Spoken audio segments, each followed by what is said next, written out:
हाँ बच्चों, 12th physics देखो। मैंने तुम्हें समझाया था बच्चों कि यंग का व्यतिकरण प्रयोग में स्लिट का बनना है ना, फ्रिंज का बनना, यंग का द्विस्लिट प्रयोग, उसमें तुमने देखा था कि S1 S2 दो छेद थे, ठीक है, और उनसे कुछ दूरी पे पर्दा रखा था। कितनी दूरी थी? Capital D. ये S1 छेद है बच्चों, ये किरण है, जा रही है, प्रकाश की किरण है। ये S1 है, ये S2 है, दो छेद हैं जिनके बीच की दूरी स्मॉल डी है, ये तुम्हें पता होगा। इनसे कुछ दूरी पर, कैपिटल डी दूरी पर एक पर्दा लगा है, उस पर हमें क्या मिल रहा था? फ्रिंज मिल रही थी, है ना।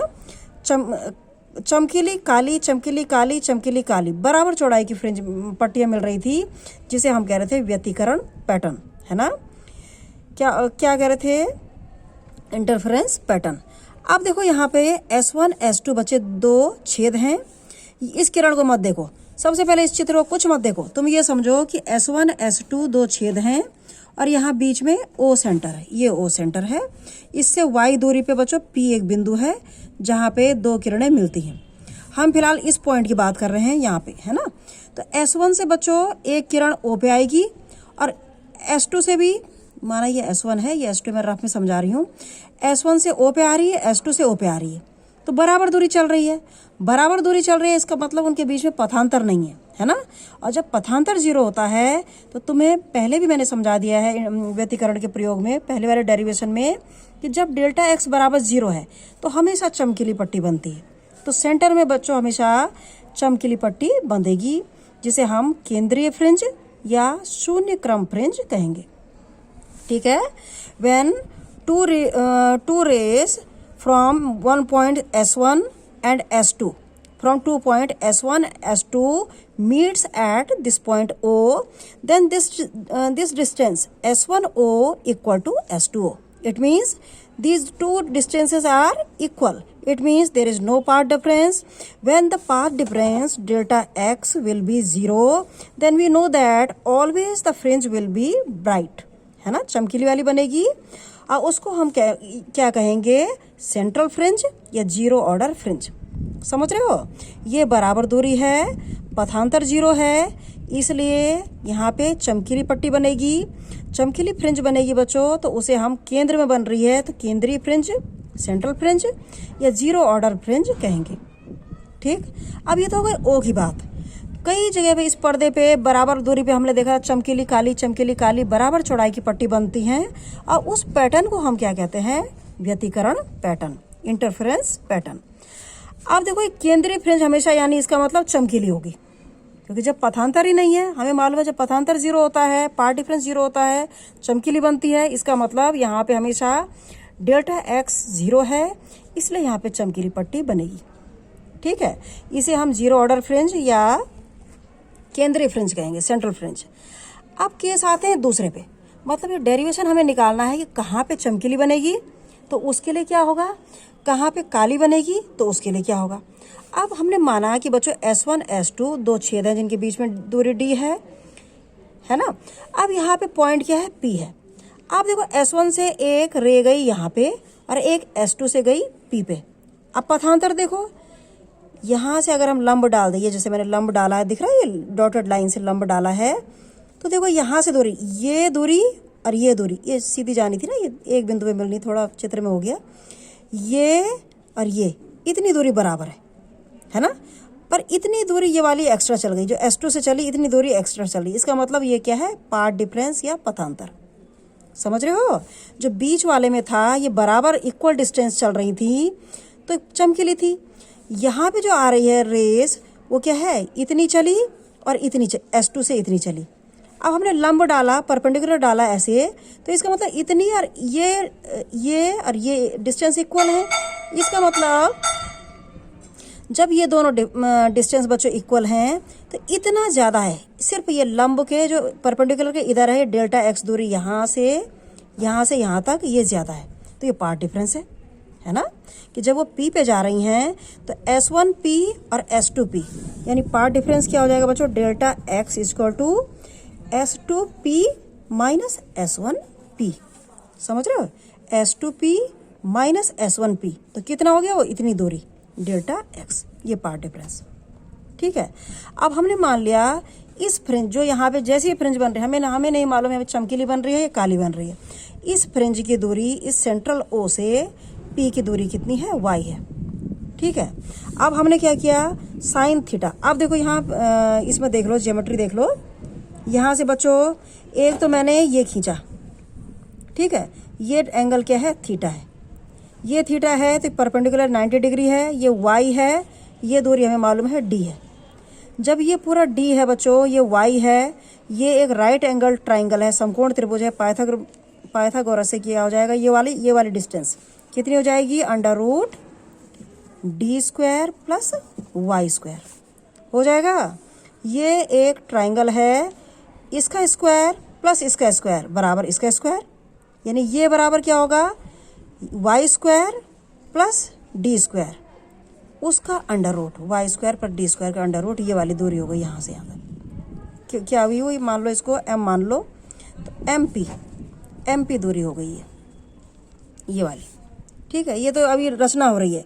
दूसरा देखो, ये एंगल थीटा है, यहाँ से जब हमने लंब डाला, परपेंडिकुलर डाला, ये थीटा है। अब इस ट्रायंगल में देखो बच्चों, S1 इसको फिर मान लो M मान लो, इसको N मान लो, S1 N और S2 में। तो देखो ट्रायंगल S1 N S2 में, ठीक है। नहीं आएगा तो मैं YouTube से बना दूंगी, कोई बात नहीं, एक बार देख लेना। S1 ये ट्रायंगल है। ये इस ट्रायंगल में देखो बच्चों, साइन थीटा क्या है, साइन थीटा क्या होता है, लंब बटे कर्ण। तो ये थीटा है, ये एंगल में, ये ट्रायंगल में साइन थीटा बराबर डेल्टा एक्स अपॉन डी, ये परपेंडिकुलर है 90 डिग्री। साइन थीटा बराबर लंब परपेंडिकुलर अपॉन डी, तो साइन थीटा बराबर क्या हो जाएगा, इसमें पूरा दिखता नहीं है ना, मैं यूट्यूब में भी देख लूँगी क्योंकि इसमें पूरा फिगर नहीं आता, लिखना और फिगर इकट्ठे नहीं आता। तो देखो बच्चों, साइन थीटा क्या हो गया, ये वाला इस ट्रायंगल में साइन थीटा बराबर डेल्टा एक्स अपॉन डी। ठीक है, एक तो ये आ गया इक्वेशन पहला। अब दूसरी इक्वेशन देखो, इस वाले ट्रायंगल में, ये ट्रायंगल दिख रहा है, साइन थीटा बराबर क्या हो जाएगा, लंब बटे कर्ण।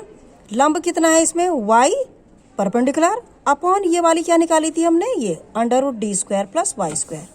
तो अब सेकंड ट्रायंगल में, दूसरे त्रिभुज में एंड लिख दो इसमें, साइन थीटा बराबर Y upon under root D square plus Y square.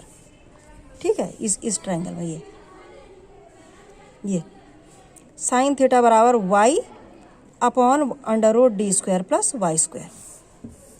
अब देखो एक चीज़ और है बच्चों, ये वाई क्या है, बहुत कम दूरी पे आएंगे, यहाँ से बराबर दूरी पे चमकीली काली पट्टी बनती है, बहुत कम दूरी पे। तो ये दिख बड़ी रही है, पर ये बहुत पी बिंदु इससे बहुत कम दूरी पे होगा, यानी वाई बहुत कम होगा। लेकिन ये पर्दा बहुत दूर है, यहाँ जहाँ से रेज निकल रही है वहाँ से पर्दा बहुत दूर है। इसका मतलब डी बहुत बड़ा है वाई से, है ना। ये तो बहुत कम दूरी पे है वाई, लेकिन डी बहुत ज़्यादा दूरी पे है। तो इसका मतलब हम कहेंगे 1 लाख में 1 जोड़ दो, तो हम कहते हैं छोड़ो क्या जोड़ना, 1 ही लाख समझो, है ना। ये 1 लाख में ना के बराबर जोड़ रहा है। तो यहाँ पे देखो वाई बहुत कम है और डी बहुत ज़्यादा है, तो हम डी के मुकाबले वाई छोड़ देते हैं। यानी हमने क्या कर दिया, ये एम पी दूरी बराबर क्या हो गई, अंडर रूट डी स्क्वायर ही लिख देते हैं, वाई स्क्वायर ना के बराबर है। अंडर रूट डी स्क्वायर क्या हो गया, डी हो गई।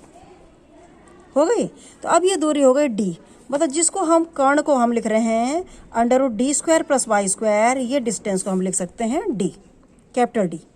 तो इसमें देखो साइन थीटा बराबर क्या हो जाएगा, वाई अपॉन ये, यानी वाई अपॉन डी आ गया। तो यहाँ से लिख दो बच्चों, Y upon under root D square बराबर वाई अपॉन डी।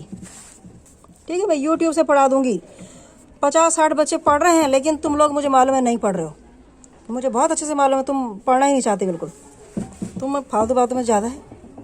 अब देखो बच्चों, साइन थीटा बराबर क्या हो गया, ये डेल्टा एक्स अपॉन डी ये आया, साइन थीटा बराबर वाई अपॉन डी ये आ गया। दोनों ही साइन थीटा की वैल्यू हैं, दोनों को इक्वल कर दो। साइन थीटा बराबर delta X upon D, sine theta बराबर वाई अपॉन डी। तो इन दोनों से क्या हो गया बच्चों, डेल्टा एक्स अपॉन डी बराबर Y upon D, delta X upon D sine theta की वैल्यू है, बराबर साइन थीटा की वैल्यू क्या है, वाई अपॉन डी। ये हो गया, ठीक है।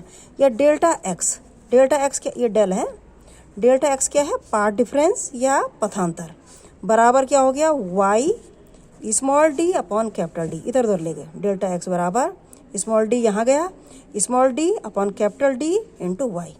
ये जनरल समीकरण आ गया बच्चों पार्ट डिफरेंस के लिए। हमने क्यों निकाला, क्योंकि हमें मालूम है जब पार्ट डिफरेंस इस तरह से होता है तो कंस्ट्रक्टिव इंटरफेरेंस होता है, संपोषी व्यतिकरण। जब पार्ट डिफरेंस दूसरी तरह से होता है तो विनाशी व्यतिकरण होता है, जो हमने पहले में सिद्ध किया। तो अब हम पार्ट डिफरेंस के टर्म में लिखेंगे। देखो बच्चों, पार्ट डिफरेंस आ गया ये, ठीक है। नहीं होगा तो यूट्यूब में कर देंगे, उसमें पूरा दिख जाता है ना व्यू। डेल्टा एक्स बराबर वाई डी अपॉन डी। अब देखो, अगर माना बात वाई दूरी पे हमने किया था कि सेंट्रल से वाई दूरी पर जो फ्रिंज बन रही है कैसी भी हो सकती है, चमकीली भी हो सकती है, काली भी। लेकिन अगर चमकीली होती है, पहले हमने प्रूफ कर रखा है, तो पार्ट डिफरेंस क्या होना चाहिए, एन लैम्डा। तो बच्चों अगर चमकीली है तो ये देखो डेल्टा एक्स बराबर वाई डी अपॉन डी। इसको मैं यहाँ उतार देती हूँ, डेल्टा एक्स बराबर Y small D upon capital D. ये आ गया था। अब देखो, अगर हम चमकीली, ये जनरल केस है, अगर हमारे पास चमकीली पट्टी के लिए, चमकीली पट्टी या चमकीली फ्रिंज के लिए डेरिवेशन निकल रहा है ए, ठीक है, ये जनरल फॉर्मूला है। चमकीली पट्टी के लिए हमें मालूम है कि पथांतर डेल्टा एक्स, हमने प्रूव कर रखा पूरा डेरिवेशन पहले, बराबर एन लैम्डा होना चाहिए, जहां एन वेरी करता है, 1 2 3 कुछ भी हो सकता है, पिछला पलट के देखना, ठीक है। तो अगर वाई दूरी पे, यहाँ से वाई दूरी पे चमकीली बनती है तो पार्ट डिफरेंस ये आ गया, ये तो जनरल आया। तो अगर चमकीली बनती है तो हमें मालूम है कि पार्ट डिफरेंस क्या होना चाहिए, पथांतर डेल्टा एक्स बराबर एन लैम्डा। तो डेल्टा एक्स की जगह बच्चों एन लैम्डा रख दो, ठीक है, चमकीली के लिए। तो क्या हो जाएगा, डेल्टा एक्स एन लैम्डा बराबर Y small D upon capital D. इसे एन कर देते हैं हम, एन कुछ नहीं, जैसे y1 y2 लिखते हैं ना, तो एन भी फ्रिंज है, ठीक है। तो y बराबर क्या हो जाएगा, ये आ गया, y बराबर क्या हो जाएगा, N lambda capital D upon small D. हो गया ये वाई एन तो वाई के नीचे छोटा सा एन है, मतलब एन भी फ्रिंज के लिए वाई बराबर क्या हो गया, एन लैम्डा, और ये डी ऊपर गया डी, यानी D lambda upon D into N. ये सूत्र भी आता है कि अगर चमकीली पट्टी बननी है तो वाई का मान कितना होगा, कितनी दूरी, यहाँ पे वाई दूरी है उसकी, है ना, तो कितना हो जाएगा, वाई बराबर D lambda upon small D into N. N 1 2 3 कुछ भी हो सकता है। अब ये तो चमकीली पट्टी के लिए आ गया कि अगर हमें पी पर चमकीली पट्टी बनानी है, इस पी पर। अगर माना बात काली पट्टी बनती है, डार्क बनती है, बाबा बी, यदि इफ पी पर, पी पॉइंट पर काली पट्टी बनानी है, काली फ्रिंज बनानी है, काली या डार्क फ्रिंज बनानी है, काली पट्टी, ठीक है, कहाँ पे, पी पे। ये देख रहे हो, अगर इस पी पे हमें काली पट्टी बनानी है तो क्या होगा, इस पी पर काली पट्टी बनती है तो पार्ट डिफरेंस का पहला वाला सूत्र देखो, चमकीली पट्टी के लिए तो ये कर दिया एन लैम्डा। जब काली पट्टी है तो तुम्हारा सिद्ध किया था मैंने पहले, डेल्टा एक्स बराबर वाई डी अपॉन डी। तो डेल्टा एक्स बराबर Y small D upon capital D, पहले ये उतार दो, Y small D upon capital D, ठीक है। अब डेल्टा एक्स पथांतर, पार्ट डिफरेंस कितना होना चाहिए, मैंने कहा था n माइनस हाफ लैम्डा, है ना, ये कहा था 2n माइनस 1 लैम्डा बाई 2 कहा था ना, तो एक ही बात है, 2n माइनस 1 लैम्डा बाई 2 कहें तो कितना जाएगा, 2 अंदर जाएगा, n हो जाएगा यहाँ पे, यहाँ हाफ हो जाएगा, n माइनस हाफ, अब बाहर लैम्डा छोड़ जाएगा, एक ही बात है। तो ये हमने पहले ही सिद्ध कर दिया है, अगर काली पट्टी बनती है यानी डिस्ट्रक्टिव इंटरफ्रेंस होता है, then the path difference will be n minus half into lambda. अब इससे निकाल लो बच्चों, y बराबर, तो n भी फ्रिंज कितनी बनेगी, वाई एन लिख दो इसको, वाई एन बराबर n माइनस हाफ। पढ़ाई पे ध्यान दो बच्चों, फालतू बातें पे बिल्कुल मत दो, तो अपना नुकसान करोगे नहीं पढ़ोगे तो। वाई एन बराबर n माइनस हाफ लैम्डा, और यहाँ पे क्या आएगा, capital D upon small D, ठीक है। Y N minus half lambda हो गया ये, और ये डी ऊपर गया, स्मॉल डी नीचे आ गया, यहाँ वाई बचा। तो y बराबर इस capital D upon small D, ये आएगा। तो दो डेरिवेशन आ गए कि अगर चमकीली बनती है तो ये, और काली बनती है तो ये होगी। ठीक है, अब एक आता है फ्रिंज चौड़ाई। तो फ्रिंज चौड़ाई कितनी होगी? फ्रिंज चौड़ाई बहुत इंपॉर्टेंट डेरिवेशन आता है, 4-5 नंबर का बड़ा क्वेश्चन आता है यंग के प्रैक्टिकल में। फ्रिंज चौड़ाई के लिए व्यंजक निकालो। What will be expression for fringe width in a Young's double slit experiment, how will you prove? अब देखो बच्चों, फ्रिंज चौड़ाई क्या होती है? हमने कहा ना कि इस तरह से आती है फ्रिंज, चमकीली काली, चमकीली काली, चमकीली काली, बराबर दूरी पे। ठीक है, अब बराबर मोटाई की होती हैं। अब मैं बताऊंगी कैसे मोटाई चेंज होती है। तो बच्चों, जब चमकीली काली पट्टी आती है तो या तो तुम चमकीली क्रम से आने वाली दो चमकीली, जैसे पहली चमकीली है, उसके बाद दूसरी चमकीली है, उनके बीच में काली भी होंगी, तो पहली और दूसरी चमकीली के बीच में अंतर निकाल दो मोटाई, तो वो फ्रिंज चौड़ाई होगी। या क्रम से आने वाली दो डार्क अदीप्त पट्टियों के बीच की चौड़ाई निकाल दो, वो क्या होगी? फ्रिंज चौड़ाई होगी, है ना। तो क्या हो जाएगा? फ्रिंज चौड़ाई क्या है? जब चमकीली काली आती बच्चों, दो क्रम से आने वाली चमकीली, या फिर कैसे भी निकाल सकते हो, दो क्रम से आने वाली काली पट्टियों के बीच जो चौड़ाई होती है उसे हम फ्रिंज चौड़ाई कहते हैं। ठीक है, अब बीटा से दिखाते हैं बच्चों। बीटा बराबर क्या हो जाएगा? फ्रिंज चौड़ाई। अब किसी से भी निकालो। देखो, हमने चमकीली के लिए क्या निकाला? चमकीली पट्टी के लिए निकाला ये y बराबर D lambda upon D into N. मैं लिख देती हूँ इसको फिलहाल यहाँ पे। y बराबर, देख लो कहाँ पे निकाला y, ये बाहर दिख नहीं रहा ना, उसमें इसमें पूरा व्यू नहीं आ रहा है कैमरे में। अब दूर से यूट्यूब में ज़्यादा अच्छा व्यू आता है, तो यूट्यूब में घर में बनेगा। y बराबर D lambda upon D, D lambda upon D into N. देख रहे हो? वही उतार दिया मैंने, ये देख रहे हो? इसमें दिख नहीं रहा साहब। y बराबर capital D lambda upon small D, capital D lambda upon small D N. कुछ नहीं किया मैंने, ऊपर वाला डेरिवेशन उतार दिया जहाँ से हमने चमकीली काली के लिए निकाला था। अब फ्रिंज चौड़ाई क्या होगा?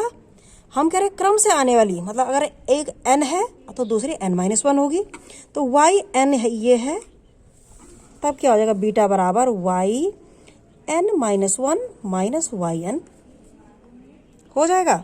ये y n minus y n-1। अब देखो y n कितना? डी लैम्डा अपॉन डी, ये कॉमन आ जाएगा। डी लैम्डा अपॉन डी दोनों में है, डी लैम्डा अपॉन डी दोनों में है। और y n क्या है? n, तो इसका n अंदर आ गया।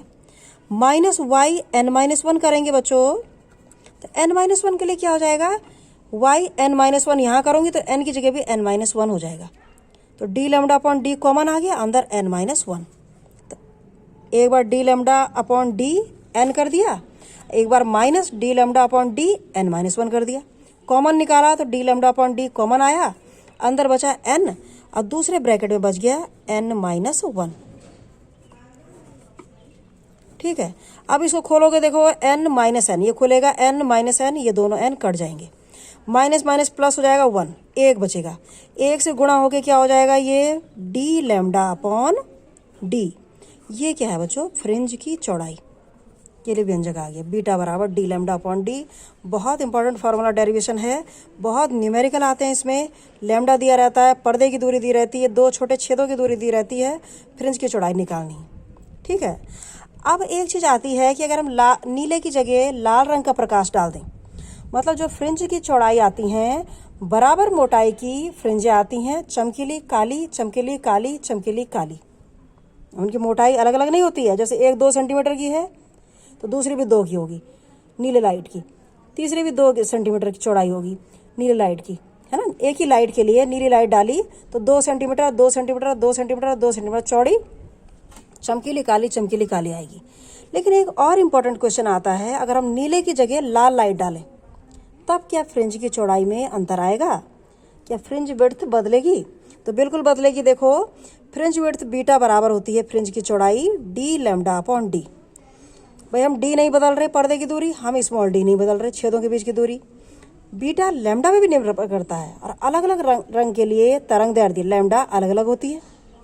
अगर हमने नीली डाली, माना 2 सेंटीमीटर चौड़ाई की फ्रिंज आई, हमने लाल प्रकाश डाला, रेड लाइट डाली, रेड की वेवलेंथ ज़्यादा होती है लैम्डा, है ना। रेड की लैम्डा ज़्यादा होगी तो ये ज़्यादा हो जाएगा, तो फ्रिंज की चौड़ाई ज़्यादा होगी। तो उसकी 2 सेंटीमीटर चौड़ाई की फ्रिंज है तो इसकी 3 सेंटीमीटर की हो सकती हैं, 4 की हो सकती हैं। एक क्वेश्चन ये भी आता है, अगर नीले की जगह लाल प्रकाश डाला जाए तो क्या फ्रिंज की चौड़ाई बदलेगी? तो हाँ, बढ़ जाएगी, क्योंकि लैम्डा बढ़ जाएगा, है ना। लाल रंग के लिए तरंग दैर्घ्य सबसे ज़्यादा होती है। ये डेरिवेशन देख लेना बच्चों, बहुत इंपॉर्टेंट है ये सारे तीनों डेरिवेशन।